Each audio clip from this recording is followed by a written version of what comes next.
I used to think Sharon's laugh was the most beautiful sound I'd ever heard. It came so easily to her, light, unburdened, like she didn't carry a single worry. I chased that laugh the way a desperate man stumbles toward a mirage, convinced I'd found something real when I married her. We met at a mutual friend's birthday party, the kind of chaotic night where the music drowns out your own thoughts and the drinks come too fast. She wore a simple green dress and listened like nothing else in the room mattered. She told me she wanted a life that was steady and calm. Kids, a house, dinner on the table by 6. I told her I wanted those same things. Within a year, we were married. Maybe we rushed it, but I never questioned it at the time. 6 months in, she quit her marketing job, said she wanted to focus on building a family. I was earning enough managing construction project to cover our needs, so I supported her decision. Sharon turned our house into something out of a lifestyle magazine. Everything always perfectly arranged. Dinner hot when I walked through the door. Soft music playing. Gentle lighting. It felt like a dream, maybe even too perfect. We started trying for a child. Or at least, I believed we were. Each month, when there was no news, she'd give me a faint, apologetic smile and say, "Maybe next time." I didn't push her. I thought pressure would only make things harder. Looking back, the signs were all there, scattered in plain sight. But I wasn't looking for flaws in the foundation I'd poured my soul into. I trusted it. I trusted her. That is, until one Thursday changed everything. I was supposed to be out late, overseeing a site inspection a couple towns away. The meeting got canceled last minute. I didn't mention it to Sharon. I thought I'd surprise her. Her car was in the driveway when I arrived, but the house was dark. I stepped in quietly, more from habit than suspicion. Then I heard it, a low male voice, followed by Sharon's laugh, that same delicate laugh I believed was reserved for me. "I should get going," the man said. "Come on, Nathan," Sharon murmured. "Stay a little longer. Arthur won't be home for hours." I stood there at the base of the stairs, paralyzed. I didn't go up, didn't confront them. I just stepped outside again, gently shut the door behind me, and crossed the street to sit in my truck. I stared at my house like it was a stranger. An hour passed before he came out. Tall, wearing a leather jacket. I'd never seen him before. He kissed her on the porch like he belonged there. She watched him walk away, arms hugging herself, barefoot, smiling. She looked happy. My hands clamped the steering wheel so tightly I thought the leather would rip apart. I could have rushed over, started something, dragged him off my property. But I didn't. I waited until she went back inside. Then I drove away. I needed to clear my head, to stop myself from unraveling. Just a few blocks from home, I had to pull over. My chest felt like it was caving in, my breath shallow and strained. That's when the weight of it all came crashing down. The woman I thought I knew, the one who smiled over home-cooked meals and wept over failed pregnancy tests, had been deceiving me all along. The next morning, Sharon kissed me goodbye like nothing had changed. I returned the gesture, even managed a smile. I wasn't ready to confront her. Not yet. I had something else in mind. On my way to work, I stopped by a hardware store and picked up a basic set of security cameras. Nothing extravagant, just enough to keep an eye on the main spaces, the living room, hallway, and our bedroom. That night, one Sharon had fallen asleep. I quietly installed them. One behind a photo frame, another tucked inside a vent, one hidden beneath the bookshelf. Discreet and invisible. Over the next several days, I reviewed the footage from my phone whenever I could, between job sites, during quiet moments in meetings, even while sitting alone in my truck. What I discovered made my stomach turn. Nathan came by every afternoon, strolling in like he lived there. Sharon would greet him in the hallway, kiss him passionately, and lead him straight to our bedroom. No hesitation. No delay. It wasn't just an affair. It was a daily ritual. They used my home, my bed, like it was theirs. I stopped eating much. Sleep barely came. But I stayed focused, calm. The following evening, I told Sharon I needed to go on a 3-day business trip. A complete lie. I just needed to give her enough time and space to invite him back without suspecting anything. She didn't question it, just said, "Okay, be safe," like it was any other night. That indifference, that ease, lit the final fuse inside me. After dinner, I made a call to her parents. I told them I wanted to surprise Sharon and fly them out for a visit, said it had been too long.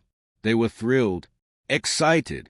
They had no idea what they were really flying into. Later that night, while Sharon showered, I picked up her phone. She hadn't even changed the passcode. Same one she'd used for years. There it was. "He's leaving tomorrow for 3 days. Come over. I'll cook. We'll have the whole house to ourselves." Nathan had replied, "Can't wait. Miss you." I smirked. Perfect.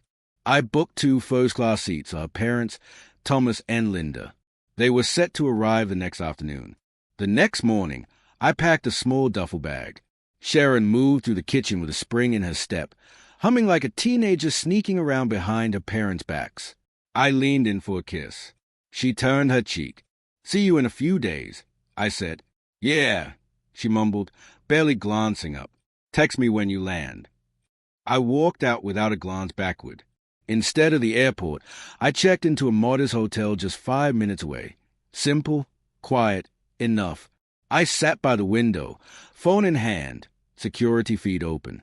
By noon, he was there. She opened the door wearing one of my old T-shirts, and nothing else. Not an ounce of shame. No effort to hide it. I watched just long enough to feel the familiar, cold burn settle under my ribs. It was time.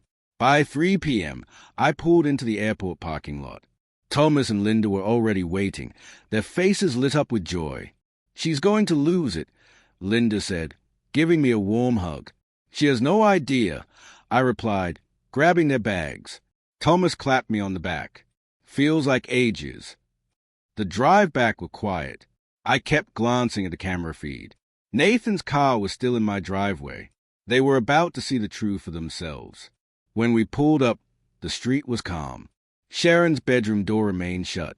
I turned off the engine and faced her parents. "There's something I need to show you," I said gently. "Something you need to hear with your own ears."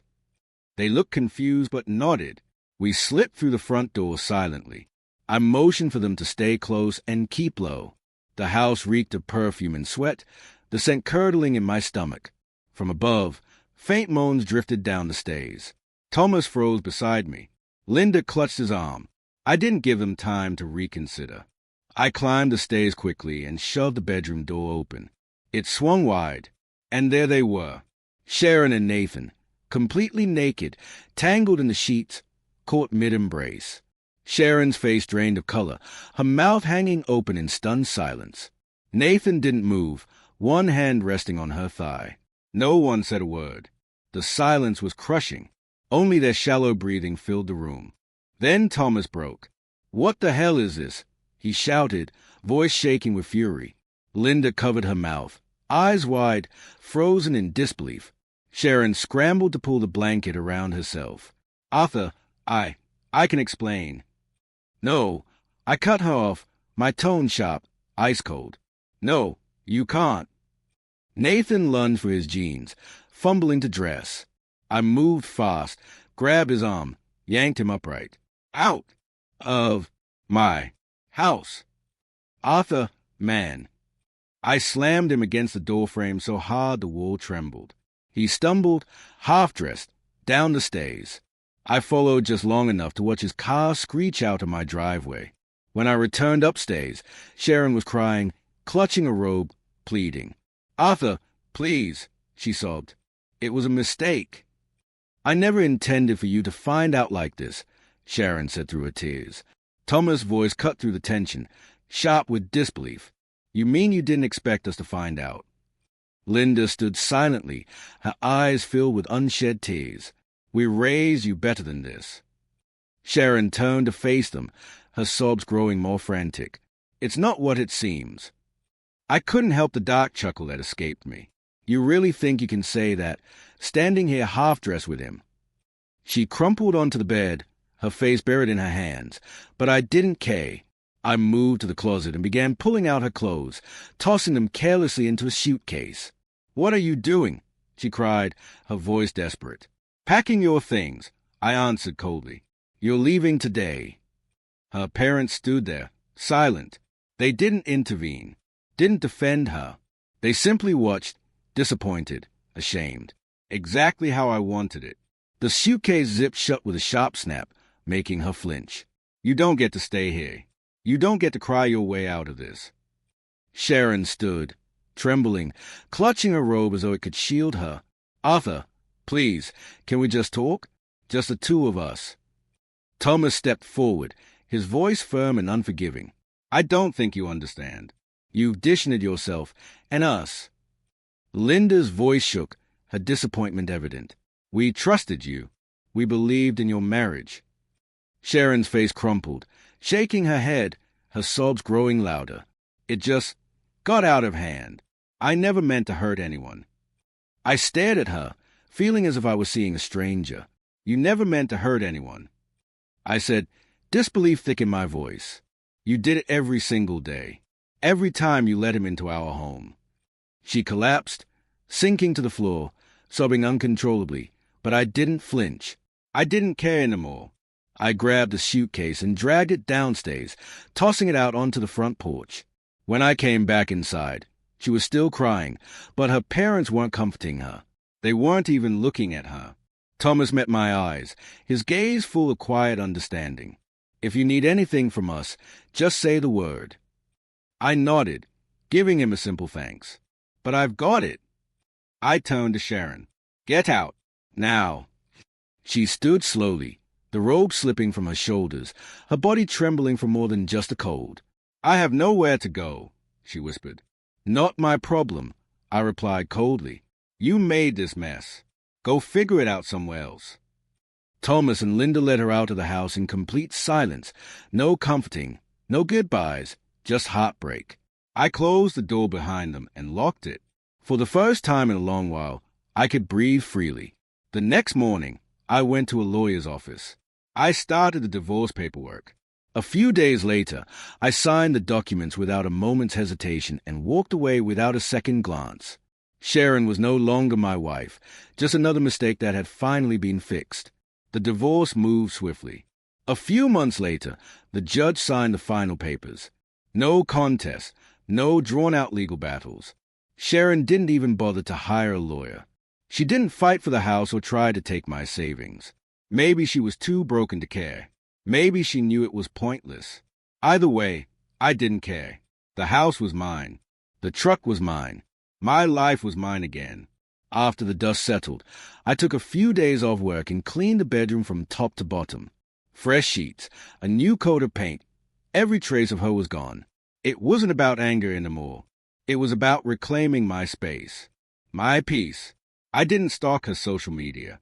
I didn't ask around about her. I didn't care. Last I heard, she was crashing on a friend's couch in another town. No job, no Nathan. Her parents had cut her off too. One night, I sat on the back porch, a cold beer in hand, thinking back on it all. I remembered her laugh, the first time I heard it and how real it felt then. I remembered believing in her. And then I remembered seeing her barefoot on the porch, crying like she had some entitlement. It's funny how clearly people show you who they really are once you stop looking at them through the lens of love. I took a sip of beer and leaned back in the chair. For the first time in a long while, the night felt still and peaceful. I wasn't angry anymore. I wasn't heartbroken. I was free. And I realized that freedom tastes a lot sweeter than revenge.